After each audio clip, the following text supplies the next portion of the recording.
Alô, turma boa do canal Ave Mais, um grande abraço, muito bom dia para você ligado aqui no Acorda Vascaíno. Oferecimento da 1xBet, a 1xBet que é parceiraça do canal Atenção Vascaínos, do canal Ave Mais. A 1xBet tá sempre com a gente. E aqui no Ave Mais você usa a palavra Ave Mais para dobrar a sua aposta. Colocando ali na descrição do vídeo, você tem aqui, na verdade, no primeiro comentário, tem lá um link. Você entra, faz o seu cadastro e faz a sua aposta. E aposta colocando o Ave Mais. Na primeira aposta vai dobrar. Colocou R$100, vai para R$200. E aí você tem um dinheiro legal para girar, para apostar, para ganhar dinheiro. Por exemplo, o meu Golden State Warriors perdeu ontem para o Boston Celtics. Eles também fazem aposta no basquete. Domingo tem jogo, jogo da volta. E aí, como é que vai ser o segundo jogo? Aposte, faça a sua aposta. O Vasco joga na terça-feira, jogue no jogo do Vasco, ou então faça aposta no Campeonato Brasileiro, vale muito a pena. A 1xBet paga rápido, paga bem, é uma empresa muito séria e que patrocina grandes clubes pelo mundo. 1xBet, parceira do canal Ave Mais. Como eu sempre falo em comentários pós-jogo, eu não vou falar tanto do jogo de ontem, porque já falei muito no canal Atenção Vascaínos, dei minha opinião sobre o empate em 0-0 com o Grêmio. Acho que foi uma atuação digna do Vasco. Foi uma atuação, eu sou muito crítico, claro que quero ver um time jogando muito futebol, com muita técnica, muita qualidade, porém, acho que a gente está jogando uma Série B, a gente está competindo. Isso eu tenho que botar a cabeça no lugar e pensar que ano passado era a nossa maior crítica. Talvez o nosso time ano passado tivesse tecnicamente jogadores, né? Nós ganhamos do grande Flamengo, com grandes jogadores de 3-1, com Morato, com Marquinhos Gabriel, com Andrei, com Galarça, todos eram jogadores, opa, peraí, Morato fez assim na dancinha, lembra? E deu no que deu. Por quê? Porque era um time que não tinha esse espírito, não tinha essa força. O Vasco hoje tem no Zé Ricardo um treinador muito contestado, extremamente contestado, mas que a gente não tem como negar, que tem algumas valências que são positivas, como, por exemplo, sistema defensivo. Você em algum momento temeu ontem pelo Grêmio? Ah, mas o Grêmio... Não vem com o Grêmio sendo mais ou menos, não. Diego Souza, depois o Elkson, jogadores grandes. Você vê Pedro Jeromel, vê Kahneman, Thiago Santos, que jogou no Palmeiras, Martim Benítez. E aí? É ruim esse time? É fraco esse time? Não é. E o Vasco não teve grandes preocupações. Thiago Rodrigues fez uma defesa no primeiro tempo, num chute de fora da área, e fez uma defesa no segundo tempo em chutes do Biel, jogador que era do Fluminense. Então, a defesa está conseguindo nos trazer mais segurança. Mérito do técnico Zé Ricardo. Ajustando uma defesa. O Vasco continua invicto, o Vasco continua sem perder. Então, em função dessas situações, desses aspectos, a gente vê um time que compete mais, que precisa ganhar, claro, precisa ganhar, mas tem ganho, tem somado seus pontos, tem pontuado, vai ganhar em algum momento. A preocupação nossa da gordura aí, de terminar pelo menos até um pouquinho antes da janela ser aberta, quando provavelmente o Vasco já estará sob o comando da SAF, com possibilidade de investimentos, tudo isso ajuda. O Vasco vai somar pontos até a janela, reforça o seu time e vai ganhar. Porque, claro, precisam algumas posições, por exemplo, o lado de campo do Vasco é fraco ainda. Figueiredo e Peck não jogaram bem. O Andrei, volante, é muito bom jogador, mas oscila, porque ainda é jovem. Talvez um jogador de meio campo ali, organizador, seja muito importante. As laterais do Vasco jogaram bem ontem, marcaram bem, mas de repente uma outra opção. Talvez mais um meia, porque o Nenê não vai aguentar todos os jogos, o Palácios ainda está tentando chegar a uma forma física, enfim. Acho que o Vasco, por exemplo, não tem um centroavante, precisa contratar um 9, porque Getúlio, Raniel não estão entregando como deveriam entregar. Então, a gente não pode negar que está indo legal. O Vasco somou seu 18º ponto e está indo legal. Caiu um pouco na tabela, mas continua no G4, continua pontuando. Tem aí uma distância em relação ao quinto colocado. Então eu acho que muita coisa vai acontecer.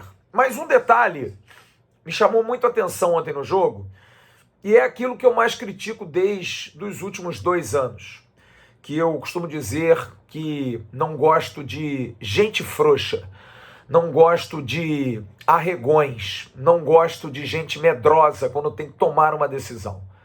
Você pode ter seus receios, seus medos, eu os tenho, normal. Mas eu acho que você precisa, principalmente num jogo, você quando tem confiança, tem o seu trabalho, você precisa ter confiança nele. Você precisa fazer o melhor. Eu quando venho aqui comentar com vocês, eu me preparo para o que eu vou falar e tenho certeza que o que eu vou falar vai ser ouvido e eu tenho que ter respeito pelo que eu faço. E eu acho que isso é você ter confiança no que você fala. Porém, eu vejo um Vasco nos 2 últimos anos muito sem esse compromisso. Talvez pela falta do torcedor, por conta da pandemia, a gente entenda que realmente isso deu um pouco de arrefecimento, um pouco de relaxamento a quem estava lá, o que é um absurdo. O Vasco merece gente compromissada com o Vasco, com a história do Vasco, com a vontade de vencer do Vasco. Esse ano, o torcedor está mais presente. E, aliás, está muito presente. Está direto presente. E a gente pode reclamar, talvez, de um padrão tático melhor, talvez de uma decisão melhor técnica de algum jogador na hora de um passe, de uma finalização, tudo bem. Mas é um time obreiro, é um time de homens. Isso eu posso dizer. A postura do Anderson Conceição, quando veio ao canal Atenção Vascaínos na sexta-feira passada, dizer que não gosta nem de tomar gol no treino. O Thiago Rodrigues, que se emociona ao receber um torcedor com a máscara do Batman, passa um filme. Ele nunca jogou num grande clube. Para esses caras é uma baita oportunidade. É para o Yuri Lara, que estava lá na arquibancada, em 2011, torcendo pelo Diego Souza. E ontem jogou contra o Diego Souza. Mas me chamou muito a atenção o choro do Carlito Palacios. E olha, eu não acho que seja piegas. Não acho que seja de alguma forma forçado. Longe disso. Eu sei que pode achar muita gente estranho. Poxa, mas foi um jogo normal. Tudo bem, perder um gol, vai chorar. É isso, gente. Eu acho que talvez a gente que gosta tanto do futebol precise entender um pouco desse limiar de profissional e pessoal. É o que eu falo de criticar o CNPJ e não criticar o CPF. É claro que quando a atuação não é boa, a gente precisa ser duro, precisa ser crítico. Mas a gente precisa entender que por trás daquele jogador tem uma família, tem um ser humano, alguém que tem os seus problemas. E eu não consigo dizer ao Palacios, pô, cara, vai chorar porque perdeu um gol. Olha, a gente não sabe o que é a vida desses caras. A gente imagina o quanto o Palacios saiu cobrado do Chile por ser uma joia, um jogador revelação, que poderia ajudar demais, e de repente vem para o Inter, um grande clube, comprado a peso de ouro, e não vinga. Não vinga porque não tem a família do lado, não consegue se adaptar, é muito quieto, vem de um país onde o povo chileno ele é mais quietão. Eu tive lá, fazem aquele barulho nas arquibancadas do tititi, lelele, mas é um povo andino, é um povo que tem uma origem humilde, que tem muita miscigenação. Isso faz com que eles estejam sempre desconfiados de algum tipo de preconceito. Eu percebo isso. O chileno ele tem um pouco desse afastamento, mas nem por isso deixa de ser um povo maravilhoso. Como eu disse, eu estive em Santiago, no Chile, estive em São Pedro de Atacama e sempre fui muito bem recebido e fui muito bem acolhido. Os chilenos muito solícitos, muito educados, um país em que o analfabetismo é quase zero. É um povo preparado, um povo inteligente, que cultiva um país lindíssimo que é o Chile. E de repente um menino pobre do interior que joga no União Espanhola, não joga nos principais clubes, que são Colo-Colo, Universidade Católica, Universidade do Chile, pinta como cara, o jogador. E esse jogador vai para o Brasil e não dá certo. Imagina na cabeça dele, porque ele continua sendo convocado mesmo assim para a seleção. Ele tem que ir para a seleção, abdicar do Inter, para voltar e jogar pouco no Inter sem estar preparado. É uma história difícil, porque ele quer ir para a seleção dele, mas não consegue voltar para o clube dele de origem e jogar futebol. Ele é muito mais convocado na seleção chilena pelo que ele já fez do que pelo que ele já faz ou vem fazendo. E isso, gente, para um jovem, porque ele é um jovem, ele tem 21 anos de idade, é uma responsabilidade muito grande, a gente precisa entender isso. A gente cobra, e eu sou um que cobro, que mesmo jovem, acho que você não pode ser medroso. Você tem que acreditar. É uma das vantagens do jovem, é essa autoconfiança. Quem nunca ouviu, jovem acha que é super-herói, pode fazer o que quiser. Não é assim, né, gente? Claro que não é assim. No entanto, o jovem tem um sentimento mais aflorado, ele é muito cobrado pela sociedade, porque precisa dar resultado, ainda mais um jogador de futebol, de um país que tem essa dificuldade, que tem essa, né, essa situação difícil de você ter que mostrar que você é tão bom quanto um argentino, quanto um uruguaio, ou quanto um brasileiro, ou como um paraguaio, né? Que são países que revelam e botam muitos jogadores para fora.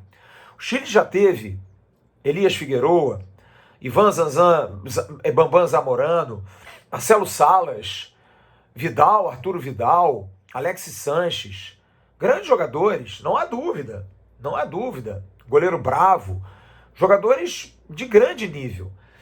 Mas, num país extenso, com uma boa população como o Chile, é pouco. E quando você é selecionado e vem para o Brasil e não dá certo no seu primeiro ano, com 20 aninhos, é muita pressão. E aí você se descontrola. E eu não estou fazendo aqui o advogado do Palácios, não. Primeiro que eu simpatizei com ele, porque ele joga futebol. Eu geralmente gosto de falar de jogador que joga futebol. E ele joga futebol. Ele sabe jogar uma bola. Ele entra no jogo com o Guarani em Manaus e a primeira bola dele é sair cortando 3 caras na sequência para bater pro gol. Ele dá um chute ontem contra o Grêmio que o goleiro Breno salva no susto. Vai fazendo um golaço maravilhoso que a bola bate na trave. E eu entendo por que ele chorou. Porque a pressão é muito forte. E ele viu no Vasco a gratidão. Eu tive na apresentação dele, tive na última coletiva dele. E é por isso que às vezes quando eu faço os noticiários e trago, eu gosto de analisar a percepção de cada um. De achar um Zé Ricardo no dia 12 de maio mais triste, mais arredio, às vésperas do jogo do Bahia, preocupado. E um Zé Ricardo antes do jogo do Grêmio, rindo, conversando, batendo papo. Focado, não autoconfiante, mas em outro nível. O Palácios, da última vez, deu uma entrevista mais sorridente, falando mais, querendo se comunicar, muito feliz com o torcedor. Mas olha, Palácios, eu não sei se você vai ouvir o que eu vou falar, não sei se alguém vai chegar até você. O que você foi, o que você fez e o que foi falado sobre você depois do jogo é pouco. Eu tenho muita vontade de te dar um abraço, cara. De dar um abraço em você, te cumprimentar. Porque o que você fez é de um respeito gigantesco. E não é só pelo Vasco, não. É pela sua profissão, tão depreciada nos últimos anos, por conta da sua classe. De jogadores que se largam, como você mesmo que disse, que não foi profissional no ano passado, você foi homem e assumiu isso. E isso me chamou a atenção, porque mostrou que você é jovem, mas você é um moleque que tem caráter, tem formação. Apesar de hostes sem grandes benesses da vida, como disse ontem brilhantemente o técnico do Grêmio, Roger Machado, o racismo ele está incluído em pequenos detalhes, e não que seja um racismo, mas é uma discriminação, porque você é jovem, porque você é gringo, porque você não é bonito. Será que se fosse um jogador bonitão, que veio da Argentina, será que o comportamento seria outro? Não sei, não sei. Eu só acho, Palácio, que o que você fez foi muito digno, com a sua profissão, com a atividade que você percebe. Porque até os seus companheiros estranharam, querendo abraçar você, dizendo, cara, pô, não chora não, cara. E você chorava, porque você estava irritado, porque aquele gol seria muito importante para você. Mas saiba que essa atitude digna foi muito reconhecida pelo torcedor do Vasco. O Vasco, que historicamente teve ídolos que nem eram grandes jogadores, mas se entregavam, tinham alma, tinham coração, sentiam as derrotas. E ontem, juro, cara, me emocionei muito com você. Muito. E esse recado é direto para ti, Palácio. Porque eu vi em você, com essa atitude de ontem, um fio de esperança. De um Vasco que eu não vejo há muito tempo, cara. De alguém que fique indignado, de alguém que fique triste, de alguém que chore por uma derrota. Eu sempre falei isso aqui para vocês. Eu quero um time que vença, sim. Mas eu quero um time que, quando perca, seja duro de ganhar do Vasco. Porque eu já vi isso muito. Porque a dignidade está na maneira como você se entrega, até para perder. E eu acho que, Palácio, o teu choro é um choro de quem merece sucesso. Como muito bem disse o Emerson Rocha ontem depois no nosso pós-jogo, a tua bola vai entrar, cara. E você vai comemorar muito com o torcedor. Você merece ser feliz, cara, pelo teu gesto. Você pode até não jogar mais nada, a gente pode te criticar muito, mas eu sempre, dentro da minha cabeça, vou ter a ideia de que não, cara, esse cara é digno. Esse cara tá chateado com o que tá acontecendo. Eu já contei uma história aqui para vocês no Vasco e Fluminense em 2012, em que o Vasco perde uma Taça Guanabara pro Fluminense e Juninho Pernambucano jogava no Vasco e o Rodrigo Caetano estava como diretor executivo do Fluminense. E o Fluminense deu um chocolate no Vasco, se eu não me engano, ganhou de 3-1, uma final de Taça Guanabara. E depois do jogo, o Rodrigo Caetano, que foi quem trouxe, ajudou na época a trazer o Juninho para o Vasco, foi lá trocar a camisa. E o Juninho disse, cara, não quero papo agora não. E o Rodrigo me ligou perguntando, Flávio, o que houve com o Juninho, cara? Porra. E eu falei, Rodrigo, se eu não estou enganado, você abordou o Juninho numa hora errada. E eu falei com o Juninho, e o Juninho me disse, Flávio, eu não posso apertar a mão de quem ganhou de mim. Eu perdi. Eu não levei o meu pão para casa. Gosto dele, mas diga a ele que ele vá para aquele lugar, que eu não quero saber disso agora. Eu não quero trocar camisa. Não tem nada muito amistoso depois de uma derrota. Esse é o sentimento que eu quero. Esse é o Vasco que eu aprendi a amar. Esse é o Vasco que me representa. De uma tristeza como a do Pedrinho, quando o Vasco foi rebaixado em 2009, 2008 para 2009, e o Pedrinho chora atrás do gol, porque ali via o pai dele, que fazia condução, que o levou muitas vezes a São Januário, triste. E esse sentimento que eu acho que falta, essa indignação, essa certeza, é como o Anderson Conceição falou sexta-feira passada pra gente. Eu me vi ali, porque eu quando estava na arquibancada na base, sentado com São Januário escuro, eu olhava para o campo e dizia, cara, um dia eu vou estar ali olhando para cá. E hoje ele diz que está na arquibancada e contempla e fala, cara, que negócio legal. Ainda há espaço para esse amadorismo. O que o Palácios fez ontem foi amador. O Thiago Rodrigues chorar, se emocionar quando vê um menino que vai ao CT com a máscara dele emocionado por vê-lo. Quem é o Thiago Rodrigues? Nunca jogou em grandes clubes, está no Vasco. Em 5 meses já é ídolo de uma criança. Esse espírito para mim é muito importante, cara. É muito importante. De um time que faltam 28 rodadas, é muita estrada. Vai brigar, vai brigar. Pode ser que não suba. Pode. Mas começa a me conquistar pela postura. Por ser um time de homens, um time que vai vender caro as derrotas. E isso para mim vale muito no futebol. Pode ter certeza disso. Eu não sou resultadista, como já falei para vocês. Eu gosto da performance. E às vezes a performance não é nem jogar bem.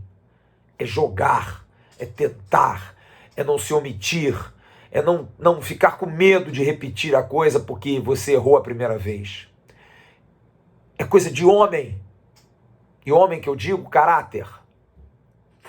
Não que o esporte seja para homem. Mas há mulheres que jogam futebol, como a Marta, que superam tudo e que jogam demais, com hombridade, por isso é sempre a melhor do mundo. Então eu acho que é um esporte de entrega, de coração, de alma. E se você tiver qualidade técnica, futebol, você é craque. Palácios, admirável, cara, admirável.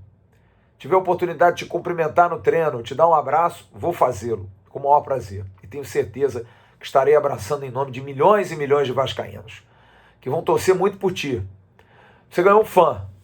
Eu gosto de quem joga futebol. Com a sua atitude, ganhou mais ainda. Uma pena que você não vai para Recife, mas você vai ajudar ainda muito o Vasco. Muito Vasco. Bola dentro, gringo. Bola dentro. Não te ouvides. Não te esqueças. A gente gosta de grandes jogadores, mas a gente gosta de gente digna. E você ontem foi muito digno. Como todo o time do Vasco, que jogou uma grande partida contra um Grêmio também muito competitivo. Ah, foi um jogaço! Tecnicamente, bom em alguns momentos. Mas houve entrega, houve determinação, houve alma, houve vontade de vencer de ambas as partes. Deus não quis que saísse gol. Vida que segue. Grande abraço, bom dia para todos vocês. Daqui a pouco tem um Bom Dia Gigante com o Emerson Rocha, lá no canal Atenção Vascaínos.